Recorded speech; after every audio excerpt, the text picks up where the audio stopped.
चला तर आज बनवूया झणझणीत मिसळ। कोथिंबीर, कांदा, टोमॅटो बारीक चिरून घ्या। ही मी चिंच घेतली थोडीशी धुवून, जिरे, मोहरी, हळद, हिंग पावडर, हिरव्या वाटाणे भिजवून घेतले, आलं लसूण पेस्ट आणि मेन इन्ग्रेडियंट आहे मटकी, कारण मी करणार आहे मटकीची उसळ। मटकी रात्री भिजवून ठेवलेले आणि नंतर मोड आलेली आहे त्यांना, आणि लाल तिखट, आपलं घरचंच लाल तिखट मी वापरते।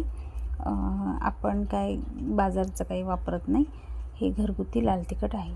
ओके, ज्या भांड्यात मिसळ करायची आहे त्याच्यात मी मोड घातलेत भाजायला, छान हे परतून घेते तेलावर। त्याच्यानंतर त्याच भांड्यात हिरवे वाटाणेसुद्धा थोडेसेच घातले चवीला, छान कलर आला आहे।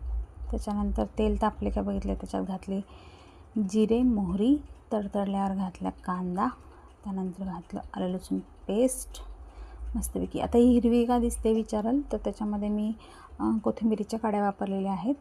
त्यानंतर टोमॅटो घातले, लाल तिखट घातलं, हळद घातली, जरासं पाणी घातलं, चिंच पण घातली आणि हे छानपैकी परतवून घेतलं।